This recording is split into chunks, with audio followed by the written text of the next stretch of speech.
আসসালামু আলাইকুম। সংবাদে আপনাদের সবাইকে স্বাগতম জানাচ্ছি আমি নুসরাত। শুরুতেই সংবাদ শিরোনাম। শুরুতেই জানিয়ে দিব এই মুহূর্তের সর্বশেষ গুরুত্বপূর্ণ আপডেট বাংলা সংবাদ। এনসিপির এক নেতাকে অব্যাহতি। জাতীয় নাগরিক পার্টি এনসিপি সাভার উপজেলা সমন্বয় কমিটির সদস্য তামিম আজহারকে সাময়িক অব্যাহতি দেওয়া হয়েছে। এরপর জানাবো মহিউদ্দিন রনির মনোনয়ন বাতিল। ঢাকা ১৮ আসনের স্বতন্ত্র প্রার্থী মহিউদ্দিন রনির মনোনয়ন বাতিল করা হয়েছে। আজ বিকালে রিটার্নিং কর্মকর্তা শরফউদ্দিন আহমেদ মহিউদ্দিন রনির মনোনয়নপত্র বাতিল ঘোষণা করেন। জানাবো নির্বাচন বানচাল করতে মাফিয়া দল আরও হত্যাকাণ্ড চালাতে পারে বলছেন হাফিজ। আগামী নির্বাচন নিয়ে জনমনে অনেক সন্দেহ রয়েছে, তারা শঙ্কায় রয়েছে নির্বাচন বানচাল করতে নির্বাচনের আগে মাফিয়া দল আওয়ামী লীগ আরও হত্যাকাণ্ড চালাতে পারে, এমন মন্তব্য করেছেন বিএনপির স্থায়ী কমিটির সদস্য মেজর হাফিজউদ্দিন। এদিকে জেলা শাখার সদস্য সচিব মেহেদী হাসান গ্রেফতার। কঠোর কর্মসূচি ঘোষণা করল বৈষম্য বিরোধী ছাত্র আন্দোলন। বৈষম্য বিরোধী ছাত্র আন্দোলনের হবিগঞ্জ জেলা শাখার সদস্য সচিব মেহেদী হাসানকে গ্রেফতারের ঘটনায় কঠোর প্রতিক্রিয়া জানিয়েছে সংগঠনটি। আজ রাতে সংগঠনটির ভেরিফাইড ফেসবুক পেজে পৃথক পোস্টে প্রতিক্রিয়া জানিয়ে কঠোর কর্মসূচিরও ঘোষণা দিয়েছে বৈষম্য বিরোধী ছাত্র আন্দোলন। এরপর থাকবে স্থগিত হওয়া প্রার্থিতার বিষয়ে আপিল করবে ইসলামী আন্দোলন। ইসলামী আন্দোলন বাংলাদেশের কেন্দ্রীয় যুগ্ম মহাসচিব অধ্যক্ষ মাওলানা শেখ ফজলে বারী মাসুদ বলেছেন, আইনের অতি ব্যবহারে ইসলামী আন্দোলন বাংলাদেশের কিছু প্রার্থীর মনোনয়ন প্রাথমিকভাবে স্থগিত হয়েছে। এবং সর্বশেষ জানিয়ে দিব জানুয়ারিতে ৪ থেকে ৫টি শৈত্যপ্রবাহ, পরশের শীতেই কাঁপছে দেশ। সারা দেশে অস্বাভাবিকভাবে কমেছে দিনের তাপমাত্রা। রোদের দেখা নেই বললে চলে, ঘন কুয়াশা আর ঠান্ডার চাদর চারপাশে। পরশের এমন শীতে কাঁপছে পুরো দেশ, বিপর্যস্ত জনজীবন, কমে গেছে মানুষের চলাচল। প্রয়োজন ছাড়া অনেকে ঘরের বাইরে বের হচ্ছেন না। এতক্ষণ শুনছিলেন সংবাদ শিরোনাম, এবারে বিস্তারিত। তবে তার আগে বন্ধুরা কমেন্ট করে জানিয়ে দিন আপনি কোন জেলা থেকে আমাদের সংবাদটি দেখছেন এবং শুনছেন। জানিয়ে দিন এই সংবাদ সম্পর্কে আপনার মূল্যবান মতামত। গাজা যুদ্ধে আপনি যদি ফিলিস্তিনি শিশুদের ভালোবেসে থাকেন কমেন্টে ইয়েস লিখে আমাদের জানিয়ে দিন। ভিডিওটি সোশ্যাল মিডিয়াতে শেয়ার করে আপনার বন্ধুদের দেখার সুযোগ করে দিন। এবারে বিস্তারিত। এনসিপির এক নেতাকে অব্যাহতি। জাতীয় নাগরিক পার্টি এনসিপি সাভার উপজেলা সমন্বয়ক কমিটির সদস্য তামিম আজহারকে সাময়িক অব্যাহতি দেওয়া হয়েছে। আজ এনসিপির দপ্তর সেলের সদস্য সাদিয়া ফারজানা দিনা স্বাক্ষরিত এক বিজ্ঞপ্তিতে এ তথ্য জানানো হয়েছে। এতে বলা হয়, সাংগঠনিক সিনিয়র নেতার সঙ্গে অসদা আচরণ, অশালীন ও কুরুচিপূর্ণ ভাষা ব্যবহার এবং শৃঙ্খলা ভঙ্গের দায়ে আপনাকে দলের সব দায়িত্ব থেকে আহ্বায়ক মোহাম্মদ নাহিদ ইসলাম ও সদস্য সচিব আক্তার হোসেনের নির্দেশক্রমে এত ধারা সাময়িক অব্যাহতি প্রদান করা হলো। একই সঙ্গে আপনাকে কেন দল থেকে স্থায়ী বহিষ্কার করা হবে না তার লিখিত ব্যাখ্যা আগামী ৩ কর্মদিবসের মধ্যে শৃঙ্খলা কমিটির প্রধান অ্যাডভোকেট আব্দুল্লাহ আল আমিন বরাবর দাখিলের জন্য নির্দেশনা প্রদান করা হলো। মহিউদ্দিন রনির মনোনয়ন বাতিল। ঢাকা ১৮ আসনের স্বতন্ত্র প্রার্থী মহিউদ্দিন রনির মনোনয়ন বাতিল করা হয়েছে।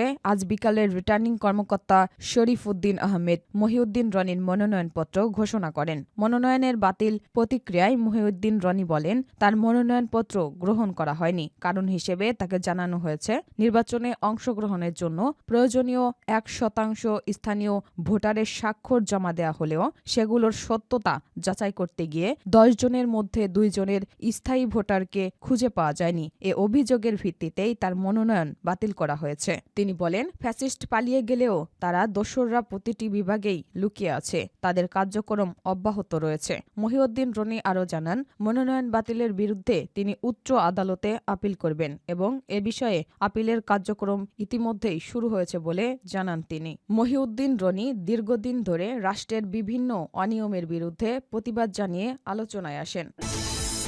নির্বাচন বানচাল করতে মাফিয়া দল আরও হত্যাকাণ্ড চালাতে পারে বলছেন হাফিজ। আগামী নির্বাচন নিয়ে জনমনে অনেক সন্দেহ রয়েছে, তারা শঙ্কায় রয়েছে নির্বাচন বানচাল করতে নির্বাচনের আগে মাফিয়ার দল আওয়ামী লীগ আরও হত্যাকাণ্ড চালাতে পারে, এমন মন্তব্য করেছেন বিএনপির স্থায়ী কমিটির সদস্য মেজর হাফিজউদ্দিন। আজ জেলা রিটার্নিং কার্যালয়ে প্রার্থীদের মনোনয়নপত্র যাচাই বাছাই শেষে সাংবাদিকদের প্রশ্নের উত্তরে তিনি একথা বলেন। এ সময় ওসমান হাদির হত্যাকাণ্ডের কথা উল্লেখ করে মেজর হাফিজ বলেন, যারা এ ধরনের হত্যাকাণ্ডের সঙ্গে জড়িত তাদের ধরে বাংলাদেশে ফেরত পাঠাতে হবে। হত্যাকাণ্ডের নেতৃত্বকারী স্বৈরশাসক শেখ হাসিনাকে ভারত থেকে ফেরত পাঠানোর দাবিও তোলেন। তিনি আরও বলেন, ১৬ বছর ধরে বাংলাদেশের জনগণ ভোট দিতে পারেনি। ১৬ বছর আগে যে তরুণ যুবক হয়ে ভোটার হয়েছিল, ১৬টি বছর ধরে সেই যুবকটি আর ভোটাধিকার প্রয়োগ করতে ব্যর্থ হয়েছে স্বৈরশাসনের কারণে। এখন মাফিয়া সরকার দেশ ছেড়ে পালিয়ে যায়, জনগণ স্বস্তির নিঃশ্বাস ফেলেছে। তাই প্রত্যেকটি ভোটার আশায় আছে তারা সুন্দরভাবে তাদের পছন্দের প্রার্থীকে ভোট দিতে পারবে। মেজর অব হাফিজ আরও বলেন, অনেকগুলো ভোটে অংশগ্রহণ করতে পেরেছেন। এটি তার জন্য ১০ম নির্বাচন এবং ১০মবারের মতো যাচাই বাছাই অংশগ্রহণ করার সুযোগ পেয়েছেন তিনি আশাবাদ ব্যক্ত করেন একটি সুন্দর নির্বাচন বর্তমান সরকার উপহার দেবেন। এ সময় উপস্থিত ছিলেন তার নির্বাচনী আসন লালমোহন এবং তজুমুদ্দিন উপজেলার বিএনপি ও এর সহযোগী সংগঠনের নেতৃবৃন্দ। জেলা শাখার সদস্য সচিব মাহাদি হাসান গ্রেফতার, কঠোর কর্মসূচি ঘোষণা করল বৈষম্য বিরোধী ছাত্র আন্দোলন। বৈষম্য বিরোধী ছাত্র আন্দোলনের হবিগঞ্জ জেলা শাখার সদস্য সচিব মাহাদি হাসান গ্রেফতারের ঘটনায় কঠোর প্রতিক্রিয়া জানিয়েছে সংগঠনটি। আজ রাতে সংগঠনটির ভেরিফাইড ফেসবুক পেজ পৃথক পোস্টে প্রতিক্রিয়া জানিয়ে কঠোর কর্মসূচিরও ঘোষণা দিয়েছে বৈষম্য বিরোধী ছাত্র আন্দোলন। সর্বশেষ পোস্টে বলা হয়, জুলাই যোদ্ধা মাহাদি হাসানকে ১ ঘণ্টার মধ্যে অবিলম্বে নিঃশর্ত মুক্তি দিতে হবে, অন্যথায় বৈষম্য বিরোধী ছাত্র আন্দোলন সারা দেশে কঠোর কর্মসূচি পালন করবে। এর কিছুক্ষণ আগে পৃথক আরেকটি পোস্টে বলা হয়, হবিগঞ্জ জেলার পুলিশ সুপার ইয়াসমিন খাতুন আনুষ্ঠানিকভাবে ওসিকে হুমকি দেয়া এবং নির্বাচনী পরিবেশ নষ্ট হওয়ার আশঙ্কা সহ নানা অস্পষ্ট ও অযৌক্তিক কারণ দেখিয়ে মাহাদি হাসানকে গ্রেফতারের কথা স্বীকার করেছেন। পোস্টে আরও বলা হয়, জুলাই যোদ্ধা মাহাদি হাসানকে অযৌক্তিকভাবে গ্রেফতারের দায়ে হবিগঞ্জ জেলার পুলিশ সুপার এবং শায়েস্তাগঞ্জ থানার ওসিকে অবিলম্বে প্রত্যাহার করতে হবে। এর আগে শনিবার সন্ধ্যায় মাহাদি হাসানকে গ্রেফতার করে গোয়েন্দা পুলিশ ডিবি থানায় এসে ভারপ্রাপ্ত কর্মকর্তার সঙ্গে তার উত্তপ্ত বাক্য বিনিময়ের একটি ভিডিও সামাজিক যোগাযোগ মাধ্যমে ভাইরাল হওয়ার পর ব্যাপক আলোড়ন সৃষ্টি করে।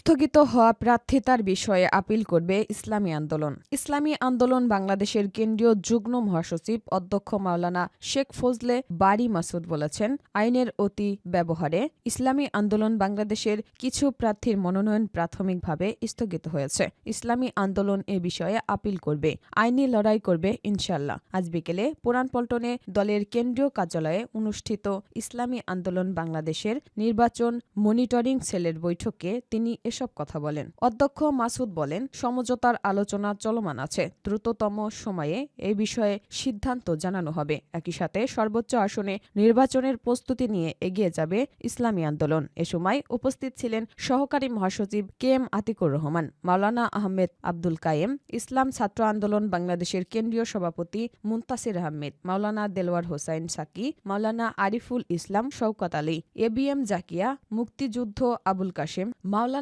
লোকমান হোসাইন জাফরি প্রমুখ। জানুয়ারিতে ৪ থেকে ৫টি শৈত্যপ্রবাহ, পৌষের শীতে কাঁপছে দেশ। সারা দেশে অস্বাভাবিকভাবে কমছে দিনের তাপমাত্রা, রোদের দেখা নেই বললে চলে। ঘন কুয়াশা আর ঠান্ডার চাদর চারপাশে। পৌষের এমন শীতে কাঁপছে পুরো দেশ। বিপর্যস্ত জনজীবন, কমে গেছে মানুষের চলাচল। প্রয়োজন ছাড়া অনেকে ঘরের বাইরে বের হচ্ছেন না। সর্দি, কাশি, ইনফ্লুয়েঞ্জা, নিউমোনিয়া, শ্বাসকষ্টজনিত অসুস্থতায় নাকাল শিশু ও বয়স্ক সহ বিভিন্ন বয়সী মানুষ। ঘন কুয়াশার কারণে বিমান চলাচল, অভ্যন্তরীণ নৌ পরিবহন এবং সড়ক ও রেল যোগাযোগ প্রতিনিয়ত ব্যাহত হচ্ছে।